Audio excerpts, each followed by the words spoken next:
चाहिए आपके लिए सूर्य भी व्यस्त, सभी ग्रह अगर उस कार्य को करने के लिए अलाइंड हैं और उस कार्य को आरंभ करवाने वाले प्लेनेट को सपोर्ट कर रहे हैं तो वह व्यक्ति उस कार्य में आगे बढ़ जाता है। अन्यथा सभी लोग नौकरी में भी कामयाब नहीं होते और सभी लोग व्यापार में भी कामयाब नहीं होते। कुछ लोग नौकरी में भी कामयाब होते हैं, कुछ लोग व्यापार में भी कामयाब होते हैं, कुछ लोग सिर्फ नौकरी में कामयाब होते हैं और कुछ लोग सिर्फ व्यापार में कामयाब होते हैं।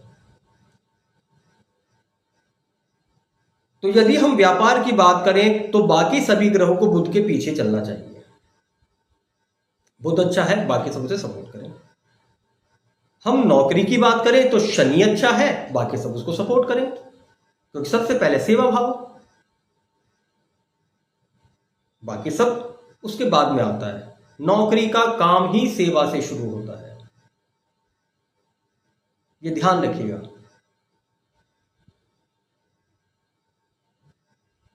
तो फिर से बात करते हैं बुध ग्रह की। बुध कुंडली के 12 भाव में किसी भी राशि में स्थित हो, किसी भी नक्षत्र में स्थित हो तो अपने कारकत्वों के अनुरूप परिणाम देता ही देता है। निर्भर करता है वह किस भाव में, किस राशि में, किस नक्षत्र में, किस ग्रह से युक्त अथवा दृष्ट होकर अपने अपने कारकत्वों के अनुरूप देने वाले परिणामों को बेहतर तरीके से दे रहा है अथवा कुछ कम दे रहा है, या उन कारकत्वों के सकारात्मक परिणाम दे रहा है या नकारात्मक परिणाम दे रहा है। बुध को मजाकिया भी कहा जाता है। कहते हैं कि जो कॉमेडीज परफॉर्म करते हैं उनके लिए मरकरी अच्छा होता है, क्योंकि कॉमेडी करने वाले के लिए भी हमेशा अपने आप को बच्चा बन के सीखते रहना पड़ता है। उसे मार्केट में बने रहना होता है तो उसे अपने आप को अपग्रेड करना पड़ता है। बुध हमें वो चीज पैदा करती है जो हमें सीखते रहने के लिए प्रेरित करती है। सबसे पहले सीखते रहना, ये हमेशा ध्यान रखिएगा।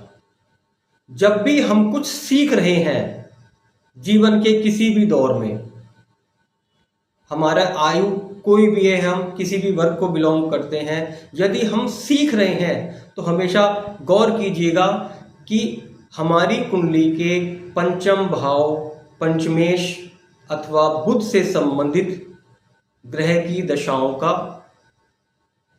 प्रभाव होता है। हमेशा ध्यान रखिएगा। और सीखने के लिए बुध का प्रबल होना प्रथम सूत्र है, वह पहली अनिवार्यता है यदि हम सीखना चाहते हैं। अब हम सीखेंगे कितना? जिस प्रकार बुध का बलाबल होगा, किसी भी राशि में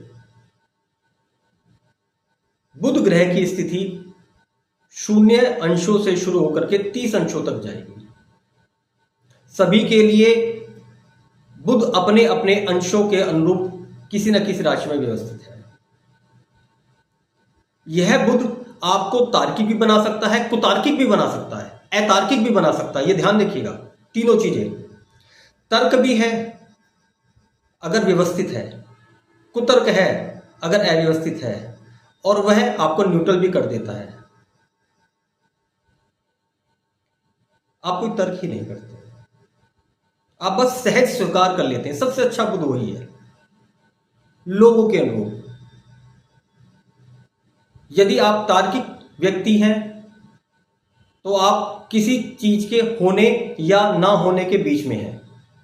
तर्कों द्वारा सिद्ध कर दिया जाए कि वो है तो आप उसको मान लेंगे, और तर्कों द्वारा वह सिद्ध हो जाए कि वे नहीं है तो आप उसको मान लेंगे। दूसरी स्थिति है कुतार्किक स्थिति, यानी कि आपके पास तर्क से अच्छे कुतर्क हैं। आप किसी भी विषय संबंधी कुतर्क को बढ़ावा दे रहे हैं।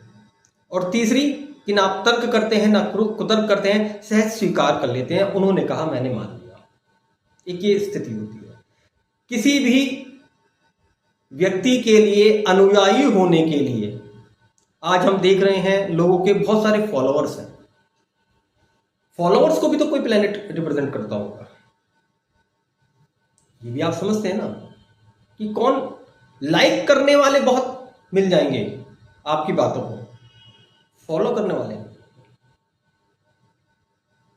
बात बंदा कह रहा है बहुत अच्छी है यार, फॉलो करने लायक नहीं है। कभी सोचिएगा, कोई तो प्लेनेट ऐसा होता होगा जो आपके फॉलोअर्स की काउंटिंग को बढ़ाता है। ये ध्यान रखिएगा, आपका फॉलोअर आपकी बुद्धि और आपके विवेक से प्रेरित होता है।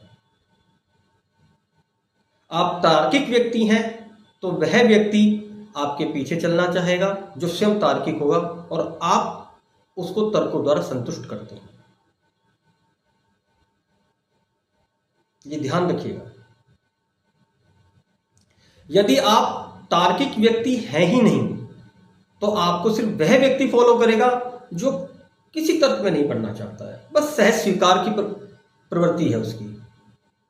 ये ध्यान रखिएगा, आप कुछ भी कहना चाहते हैं, कुछ भी प्रेजेंट करना चाहते हैं, उसके लिए आपको बुद्ध की अनिवार्यता बनती ही बनती है।